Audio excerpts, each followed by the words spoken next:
नमस्कार दोस्तों, आप सभी का स्वागत है पीडब्ल्यू ओनली आईएएस पे। हम बात करने वाले हैं आज राधिका यादव मर्डर केस के ऊपर। राधिका यादव जो कि एक जूनियर इंटरनेशनल टेनिस प्लेयर भी हैं दोस्तों, और इनकी अभी गुरुग्राम में गोली मार के हत्या कर दी जाती है।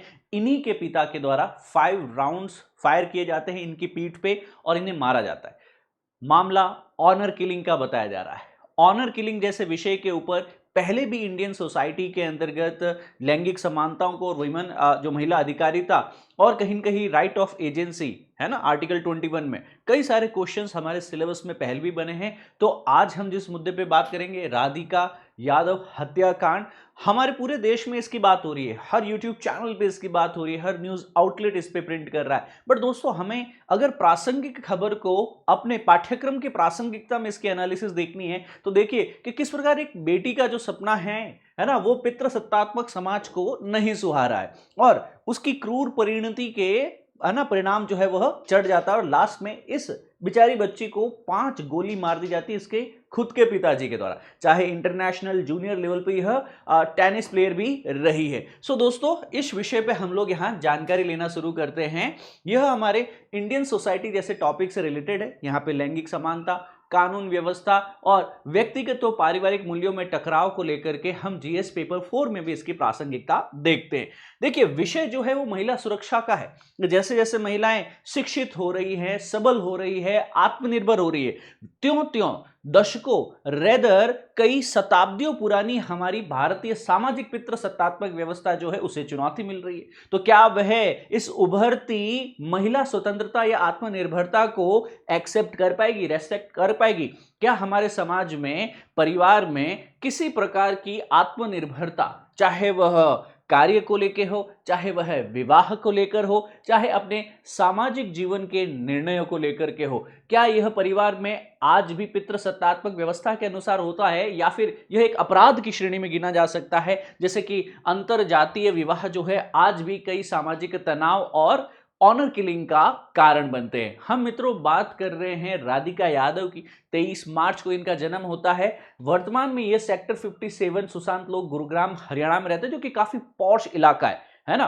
तो यहाँ पे इनके पिताजी खुद के निज आवास में अपने बच्चों के, फैमिली के और उनके एक छोटे भाई के साथ में रहते हैं। इनकी स्कूलिंग बहुत ही अच्छे स्कूल से हुई है। स्कॉटिश हाई इंटरनेशनल स्कूल, जो कि गुड़गांव का एक जाना माना स्कूल है, यहाँ से 2018 में कॉमर्स स्ट्रीम में इन्होंने 12वीं पास की। मतलब पिता जो एक पुत्री के लिए चाहता है कि सर बहुत ही अच्छे से उसकी परवरिश हो, बहुत ही अच्छे से लालन पालन से एक हाईएस्ट पॉसिबल जो स्टैंडर्ड इनको दिया जाए वो इन्हें भी दिया गया। परिवार में इनके पिताजी जो हैं वो दीपक यादव जी यहाँ दिख रहे हैं आपको, है ना। माता है मंजू यादव, भाई है धीरज यादव, भाई इनसे छोटा था, ठीक है। सो इनकी हत्या कर दी जाती है 10 जुलाई को। जब मैं ये वीडियो रिकॉर्ड कर रहा हूं दोस्तों, आज है 12 जुलाई। तो आज से 2 दिन पहले इनकी अपने ही लाइसेंसिएट हथियार से इनके पिताजी ने रिवॉल्वर से .32 बोर की जो रिवॉल्वर थी उसे 5 गोलियां पीठ पे चलाई और 4 इसमें से राधिका को लगी और उसकी ऑन द स्पॉट मौके पे ही मृत्यु हो जाती है। विषय को आगे बढ़ाने से पहले बताना चाहता हूं दोस्तों, आज 12 और 13 जुलाई कल तक यहाँ पे गुरु पूर्णिमा दिवस पे जो हमारा 67% तक का जो यूपीएससी कोर्सेज पे ऑफ हैं, जो डिस्काउंट हैं, उसके लास्ट अंतिम 2 दिवस बचे हैं। तो आपको जरूर जाकर के संकल्प और प्रहार जैसे फाउंडेशन पाठ्यक्रम के विषयों के ऊपर जो है एनरोल करना चाहिए। यहाँ पे वैकल्पिक विषय को लेकर के भी नॉमिनल प्राइस पे आप बैच एनरोल कर पाएंगे। अगर आप फाउंडेशन एनसीईआरटी हिंदी और इंग्लिश में करना चाहते हैं तो भी हमारे पास में बुनियाद एनसीईआरटी बैच लाइव है, नॉमिनल प्राइस पे उसे भी ज्वाइन कर पाएंगे। अधिक जानकारी के लिए इस नंबर पे कॉल करें, वीडियो के डिस्क्रिप्शन में दिए गए लिंक पे क्लिक करके वेबसाइट को विजिट कर सकते हैं। Coming back to the point, हम बात करने वाले हैं गुड़गांव के एक junior international tennis player Radhika Yadav की। उनके पिताजी के द्वारा ही उन्हें गोली मार दी जाती है।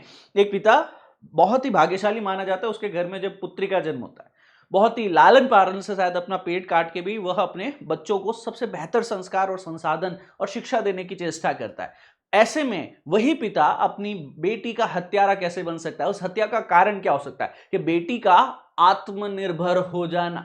बेटी कहीं न कहीं अंतर जातीय व्यवहार की इच्छा रखती हैं। उनकी सोशल मीडिया की गतिविधियां जो हैं वह इनके परिवार और निज समाज को पसंद नहीं आ रही थी, बार बार इन्हें ताने सुनने को मिल रहे थे। तो यहां हत्या को लेकर के लगातार पूरे भारत में सोशल मीडिया, कोर्ट और समाज में एक तीखी बहस हो रखी है कि क्या यहां पे जेंडर इक्वालिटी को लेके हैं, क्या यहां राधिका यादव नहीं होकर के इनका भाई होता जो कहीं न कहीं इतना सफल होता स्पोर्ट्स के जगत में, जो कहीं न कहीं बहुत ही अच्छे एजुकेशन, बहुत ही अच्छे स्पोर्ट्स और बहुत ही अच्छा पैसा कमा रहा होता, क्या उस वक्त उसे इस प्रकार की आत्मनिर्भरता के उपरांत उसके पिताजी के द्वारा अंतरजातीय विवाह के ऊपर मार दिया जाता? तो यहां पे लैंगिक समानता का केस है, पितृसत्तात्मक व्यवस्था, पेट्रियार्कल सोसाइटी का केस है, और ऑब्वियसली अपराध तो है, कई पहलू जो है यह टॉपिक छूता है, इसके हम बात करने वाले। हमारे भारत में महिलाएं जब भी अपने करियर और अपने जीवन साथी की यहाँ पे जो चाह रखती है ना, उसके लिए स्वतंत्र निर्णय शायद आज तक 21वीं शताब्दी तक 2025 तक तो नहीं ले पा रही है ना। उन्हें कई बार परिवार और समाज से की सोच से भी टकराना पड़ता है ना। सबसे बड़ा रोग क्या कहेंगे लोग, और वो लोगों की गिनती सबसे पहले अपने परिवार में, अपने इनर सर्कल में ही शुरू हो जाती है। राधिका यादव को भी शायद इसी तरह के कई चुनौतियों का संघर्ष अपने ही परिवार में झेलना पड़ा था दोस्तों।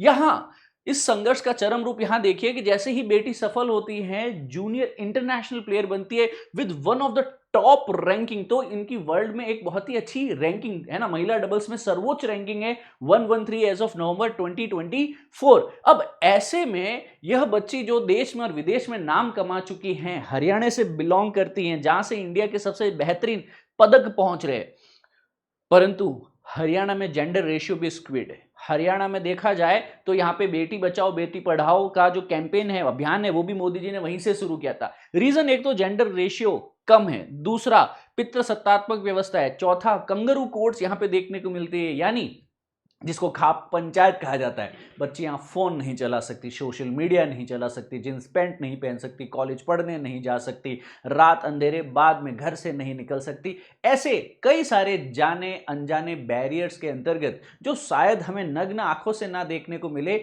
उन अवरोधों के अंतर्गत, उन बैरियर्स में वह बच्चियां उन पिंजरों में अपना जीवन, जिसको सो कॉल्ड वह स्वतंत्र जीवन कहा जाता है, व्यतीत करती हैं। उनकी आजादी कहीं न कहीं जो है फिर उनके पिता के लिए या पितृसत्तात्मक उस व्यवस्था समाज के लिए असहनीय बन जाती है। इतनी असहनीय कि अपने ही जिगर के टुकड़े उस बच्ची को पीठ पीछे 5 गोली मार के मौत की घाट सुला दिया जाता है दोस्तों। यहां हम हत्या की पृष्ठभूमि समझने की कोशिश करेंगे कि जो एक इंटरनेशनल टेनिस खिलाड़ी है, किस प्रकार यह अपनी एक अकेडमी बनाती हैं, किराए पे कोर्ट खरीदती हैं, किराए पे कोर्ट लेके लड़कों को लड़कियों को ट्रेनिंग देती है टेनिस प्लेयर बनने के लिए। अब जब लड़की आत्मनिर्भर हो गई, नेम है, फेम है, पैसा है, समाज में लोग जानने लग रहे हैं, और तो और अभी रिसेंटली इनका एक म्यूजिक वीडियो भी रिलीज होता है ना, जिसमें वह एक एक्टर के साथ में जो है रील बनाती हैं, सॉन्ग शूट करती हैं, एटसेट्रा एटसेट्रा।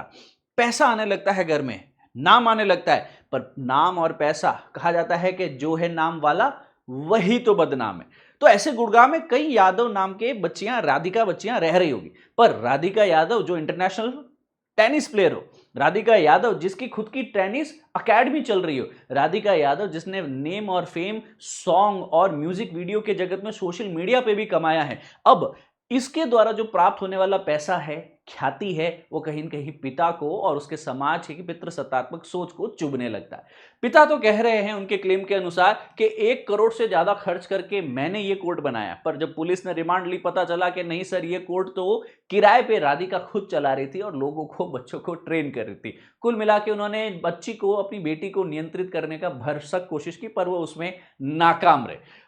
महिला आत्मनिर्भरता और पितृसत्तात्मक सोच का एक संघर्ष देखिए कि सर, जैसे ही राधिका आत्मनिर्भर होती है, वो स्वतंत्र निर्णय लेने के लिए यहाँ पे लगातार कोशिश करती है ना। वो पारंपरिक एक ओबीडिएंट डॉटर है ना, जैसा कि हम लोगों ने कई विवाह मूवी में देखने की चेष्टा की होगी, है ना। बाबूजी शॉल ले लीजिए, शाम का समय हो गया है, जल ले लीजिए, पानी पी लीजिए, है ना। सोने से लेके, खाने से लेके, पीने से लेके, एक बच्ची जो हमेशा घर के एक दीवार के किनारे खड़ी रहती है, माँ, पिता, भाई या घर में ज्येष्ठ और जो भी उनसे छोटे हैं, उन सभी का ख्याल रखती है। शायद उससे वह बियॉन्ड चले जाती है, शायद वह ओबीडिएंट डॉटर का मॉडल नहीं निभा पा रही थी, वह आगे इंटरकास्ट मैरिज की तरफ भी उसका झुकाव देखने को मिल रहा था। शायद यही कारण है कि कुछ समय पहले इसी बच्ची का इंस्टाग्राम अकाउंट भी डिलीट करवाया उनके पिताजी ने, क्योंकि इनका एक सॉन्ग, इनका एक रील रिलीज होता है और उसके ऊपर पूरे सोसाइटी का, इनके समाज का, इनके परिवार का एक जो रिएक्शन आता है वो अपनी परिवार की अस्मिता को लेकर के चोट माना जाता है इनके पिताजी के द्वारा कि क्यों इस प्रकार के म्यूजिक वीडियो बनाए गए, क्यों इस प्रकार की रील्स बनाई गई जो परिवार की सो कॉल्ड अस्मिता को, जिसको वो सोचते हैं कि लड़के में नहीं है अस्मिता और इज्जत, लड़का सोशल मीडिया पे कुछ कर सकता है, लड़की कर ले तो वही कहीं न कहीं पाप की, अपराध की भागीदार बन सकती है। तो यहां पे ओबीडिएंट डॉटर की जगह कहीं न कहीं अगर उनका झुकाव इंटरकास्ट मैरिज की तरफ, इंस्टाग्राम रील्स की तरफ हो तो सब कुछ पिता को समाज के ताने सहने पड़े, फिर इज्जत के बोझ को कहीं ना कहीं वो अस्वीकार करने लगे कि नहीं सर, है ना, तो सर ऐसी बेटी को रख के क्या ही करूंगा, इस प्रकार की सोच रही होगी, इसीलिए उन्होंने उसको मौत के घाट उतार दिया। इसको ऑनर किलिंग कहते हैं कि अपने सम्मान को बचाने के लिए अपने पुत्र या पुत्री को मौत के घाट उठार देना। तो ये एक आधुनिक संस्करण है ऑनर किलिंग का, जहां बेटी की आजादी को परिवार की इज्जत के लिए खतरा माना गया कि सर बेटी इतनी आजाद कैसे हो सकती, पहले बेटी भाग के शादी कर रही थी, पहले बेटी कोई और गलत काम कर रही थी, तो उस कारण परिवार की मर्यादा या इज्जत के ऊपर लांछन बताया जा रहा था पितृसत्तात्मक समाज में। आज की तारीख में वो कमाने लग गई है और लोग कमाने के या उसके नेम और फेम के ताने पिता को दे रही है और वो पिता को वह अपनी मर्यादा, वह अपनी इज्जत पे खतरा महसूस होने लगता है उसी कारण। यह पूर्व नियोजित हत्या का मामला है क्या, क्योंकि पिता ने कहीं कहीं हत्या की योजना तो कई दिनों पहले ही बना दी थी और कत्ल वाले दिन अपने बेटे को और मां को घर से बाहर भी भेजा कुछ सामान देने मंगवाने के लिए और अपने ही लाइसेंस से रिवॉल्वर के माध्यम से बेटी को मार दिया। अब यह सारा समाज के दबाव की मानसिकता है, क्या कहेंगे लोग, सबसे बड़ा रोग भी यही है।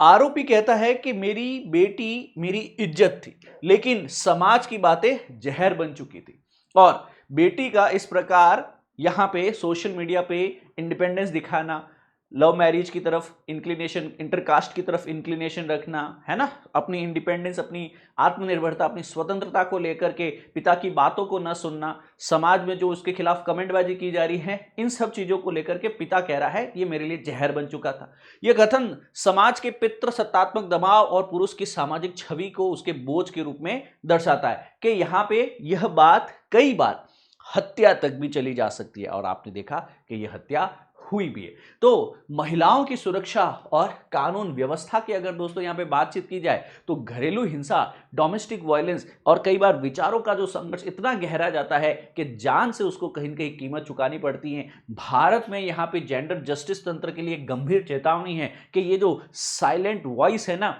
ये कहीं न कहीं भविष्य में एक बहुत ही बड़ा सोशल रप्चर बन सकता है। यही नहीं, एक सवाल और उठता है कि आत्मनिर्भर व्यक्तियों को यहां पे बेटी को कहीं न कहीं संरक्षित किया जाए, विशेष रूप से जब खतरा उन्हीं के घर से हो, खतरा बाहर से हो तो पुलिस को बुलाया जा सकता है, समाज से, पड़ोस से कोई भी आ सकता है रक्षा के लिए, पर खतरा अगर घर से हो तो, पिता से हो तो, पति से हो तो, बेटों से हो तो, बच्चों से हो तो, सहपाठियों से हो तो, सहकर्मियों से हो तो उस वक्त कहां जाया जाए साहब। तो डिजिटल मीडिया, सामाजिक मीडिया के इस 21वीं शताब्दी के अंतर्गत आज भी जो अभिव्यक्ति, आज भी जो स्वतंत्रता स्पेसिफिकली हमारी बच्चियों की एक टैबू ही बनी हुई है दोस्तों, चाहे सेक्सुअलिटी हो, चाहे एजुकेशन हो, चाहे मैरिटल लाइफ हो, चाहे यहां फाइनेंशियल लाइफ हो, हर एस्पेक्ट को पुरुषों के द्वारा कंट्रोल करने की चेष्टा की जाती है और अगर नहीं कंट्रोल कर पाते तो उसे इज्जत का ठप्पा लगा करके उस बच्चे को मौत के घाट पे उतार दिया जाता है, हत्या तक को जस्टिफाई किया जाता है। और ये विवाद मात्र एक इंस्टाग्राम रील से शुरू होता है। ये एक सोशल माइंडसेट भी तो दर्शाता है हमारा कि हमारा पेशेंस कहां पे जा रहा है, धीरे धीरे हमारी सोच कहां पे जा रही है कि सोशल मीडिया सामाजिक नियंत्रण का एक नया हथियार बन चुका है कि किसी को कितना उकसा सकता है कि वो समाज के ताने नहीं सुनेगा, चाहे वो अपनी बेटी को मार ले। तो क्या अब समाज ताने देना बंद कर देगा? क्या उसके बाद में राधिका यादव का जीवन अच्छा हो जाएगा, क्योंकि वो तो ऑलरेडी मर चुकी है, शायद अपने दूसरे जीवन की तैयारी कर रही होगी। और क्या इसके बाद में इनके पिता दीपक यादव का जीवन बेहतर हो पाएगा? शायद अभी तो नहीं, क्योंकि ये पक्का जेल जाने वाले हैं सर। सो हमें यहां पे सीखने का विषय क्या है कि सर भारत में यह केस स्टडी जो है वो जेंडर जस्टिस को, जेंडर राइट्स को लेकर के है और भारत के पितृसत्तात्मक समाज की एक टकराव है कि सर अगर हम महिलाओं की अधिकारिता की बात कर रहे हैं, जब हम उसी संसद में बैठ करके बड़े बड़े कानून बनाते हैं कि 1/3 बहुमत, 1/3 रिजर्वेशन जो है संसद में देंगे, उसी संसद, उसी पार्लियामेंट से 35 किलोमीटर दूर गुड़गांव है, 35 किलोमीटर दूर कहां गया तुम्हारा कानून, कहां गए तुम्हारे इतने बड़े बड़े राइट्स ऑफ वीमेन के बिल्स और संरक्षण तंत्र? और जिस सुप्रीम कोर्ट में बैठ करके आप महिलाओं की अधिकारिता और सुरक्षा को लेकर के बड़े बड़े जजमेंट पास करते हैं, उसी से ही 30-32 किलोमीटर की दूरी के ऊपर जो ये गुड़गांव है, इसी गुड़गांव में ये ऐसी घटनाएं जो हैं आए दिन रिपोर्ट होती है। ये तो एक बड़ा केस है जो कि दुनिया में, देश में वायरल हो चुका है आज, बट ऐसे कई केसेस हैं जो अखबारों में दबा दिए जाते हैं, पुलिस रिपोर्टों में दबा दिए जाते हैं, शायद घरों के दरवाजे के पहले ही, दहलीज से पहले ही दबा दिए जाते हैं। तो आप सोचिए, हमारे एनसीआर रीजन में ही बड़े बड़े जहां पे दायरे हैं, पार्लियामेंट है, बड़े बड़े तंत्र, सुप्रीम कोर्ट जैसे, हाई कोर्ट जैसे तंत्र हैं, जहां पे अधिकारिता सुनिश्चित की जाती है, जहां लोकतांत्रिक वैल्यू सुनिश्चित की जाती है, जहां पे पुरुष और महिला समानता की गवायत दी जाती है और तो और रिजर्वेशन में प्राथमिकता की बातचीत की जाती है, वहीं पे एक बच्चे की स्वतंत्रता, आत्मनिर्भरता इस समाज को नागवारा गुजरती है। सोचने का विषय है दोस्तों अपने आप में कि क्या ऑनर किलिंग 21वीं शताब्दी में भी रेलेवेंट है, जहां पे सम्मान की रक्षा के लिए एक बच्चे को आप मार देते, बच्ची को मार देते। क्या ये पेट्रियार्की, क्या ये पितृसत्तात्मक व्यवस्था, ऐसी सामाजिक व्यवस्था जहां पुरुष को परिवार और समाज का सर्वोच्च अधिकारी बताया जाता है, कस्टोडियन बताया जाता है, और महिलाओं को मात्र इज्जत का प्रतिबिंब बताया जाता है, उनके पास में कोई ऑटोनॉमी नहीं है। Are they nothing but the modern slave? Gender justice की यहां बात करते हैं, लैंगिक समानता कैसे सुनिश्चित होगी? हम यहां पे सोशल, इकोनॉमिक और जेंडर जस्टिस लाने की चेष्टा करते हैं, पर क्या वह लैंगिक न्याय, क्या वह लैंगिक समानता हम वाकई इस 21वीं शताब्दी की इस बड़ी आबादी में स्टैब्लिश कर पाएंगे? अपने आप में चुनौती लग रहा है, क्योंकि भारत में जहां पे कास्ट आज भी रेलेवेंट है, कास्ट के बैरियर धीरे धीरे जो थिन बनते जा रहे हैं और इंटरकास्ट मैरिजेस एक नया आयाम, नई रियलिटी बनती जा रही है। एग्जॉस्टिव नहीं, बट एक रियलिटी, एक यथार्थ आज का देखने को मिल रहा है। उस यथार्थ को आप कितने तर्क संगत तरीके से देखते हैं? विभिन्न जातियों के बीच में जो विवाह हो रहा है, यहां पे क्या लीगल व्यवस्था देखने वाली है? गवर्नमेंट किस प्रकार यहां पे संरक्षण दे सकती है, प्रोटेक्शन दे सकती है? समाज में क्या पे सोच का जो है सही सकारात्मक दिशा में बदलाव दिया जा सकता है? राइट ऑफ एजेंसी जो है दोस्तों, आर्टिकल 21 हम सभी के पास है, किसी भी व्यक्ति के पास में अपने पसंद से निर्णय लेने का अधिकार है ना? बट क्या वाकई में यह अधिकार प्रैक्टिस में है, या फिर आज भी ये बच्चे जो हैं हाशिए के सिरे पे जी रहे हैं कि ये अधिकार खाली तब तक है जब तक आप घर से दूर हो, घर के अंदर यहां पे बात नहीं कर सकते, क्योंकि ये सारी चीजें आपकी अस्मिता, आपके सम्मान और आपकी इज्जत पे बनी आएगी। ठीक है, सो यहां पे ग्लास सीलिंग थ्योरी आपको पढ़नी है दोस्तों। क्या पढ़ना है? Glass ceiling theory. Glass ceiling क्या होता है कि ये महिलाएं जो है ना, वो ऊपर जाने की कोशिश भी करती है, पुरुष एक तरह का दिखावा कर रहा है कि महिलाओं को, ठीक है आप भी मेरे सामने इस सीढ़ियों को चढ़ के, है ना, धीरे धीरे इवॉल्व होकर के मेरे पास आ जाओ, पर ग्लास सीलिंग को ये ब्रेक नहीं कर पाती है। एक इनविजिबल सिस्टमैटिक बैरियर पुरुष खुद इस पितृसत्तात्मक व्यवस्था में लगा देता है। चाहे आप सरकार की बात करो, कितने कैबिनेट मिनिस्ट्री, कितने प्राइम मिनिस्टर बनी है हमारी महिलाएं, बताओ मेरे को। कितनी एमएलए, कितनी एमपीज है हमारी महिलाएं, बताओ तो। कितने एसपी हैं महिलाओं की फॉर्मेट में, बताइए मेरे को, कमेंट में बताइए दोस्तों। आज तो हमें यह चीज मानना होगा कि सर, महिलाओं को सिस्टमेटिकली एक अपॉर्चुनिटी दी जाती है, पढ़ ले बेटा, घूम ले बेटा, है ना, ये पैसे ले लो बेटा, पर अप टू अ लेयर, जहां पे आज पुरुष स्टैंड कर रहा है, जहां आज लड़का स्टैंड कर रहा है, जहां पे आज सोसाइटी में मैन स्टैंड कर रहा है, शायद महिलाओं को वहां तक पहुंचने की अलाउंस नहीं है। एक सिस्टमैटिक बैरियर जो है पुरुषों के द्वारा क्रिएट किया जा चुका है इस सोसाइटी में, जिसको glass ceiling effect, glass ceiling barrier के नाम से जाना जाता है। जीएस पेपर 1 सोसाइटी में ग्लास सीलिंग थ्योरी आपके लिए रेलेवेंट है दोस्तों। ऑनर किलिंग जैसे विषय के ऊपर 5 क्रॉस क्वेश्चन दे रहा हूं, थोड़ा दिमाग के जो ऊपर जोर लगाइए। 5 क्वेश्चंस को, चाहे आप यूपीएससी की तैयारी कर रहे हैं या नहीं कर रहे हैं तो पक्का आंसर करना मेरे को, और नहीं कर रहे हैं तो भी सोचना कि कैसे इस चीज को रोका जा सकता है, किस प्रकार यहां पे राइट ऑफ एजेंसी जो है इस तरह से कैसे चुनौती में पड़ रहा है, सोशल मीडिया पर कैसे पाबंदी पारिवारिक घटनाओं से लग सकती है, महिला सुरक्षा को लेकर कौन कौन से कानून जो हैं, आप देख रहे हैं कानून हैं पर उन कानून का सैंक्शन होते हुए भी सोसाइटी एक्सेप्ट नहीं कर रही है, अंतर जातीय विवाहों के प्रति समाज की कैसे सोच बदल रही है, क्योंकि कास्ट को लेकर के यूपीएससी में क्वेश्चंस आए हैं, भविष्य में भी आएंगे। तो ग्लास सीलिंग थ्योरी को लेकर के आप जरूर पढ़िएगा, यह आपका आज का होमवर्क रहने वाला है, और इस क्लास का कंटेंट आपको यहां Jagdish Jahangir sir PW Telegram channel से मिल जाएगा दोस्तों। I take your leave now for the day, और जो क्वेश्चंस मैंने पूछे हैं उसका उत्तर मुझे कमेंट्स में जरूर देना, और आप क्या सोचते हैं अपनी व्यक्तिगत ओपिनियन भी आप कमेंट्स के माध्यम से बता पाएंगे। I take your leave now, thank you, जय हिंद, सर्वदा शक्तिशाली, गॉड ब्लेस यू ऑल।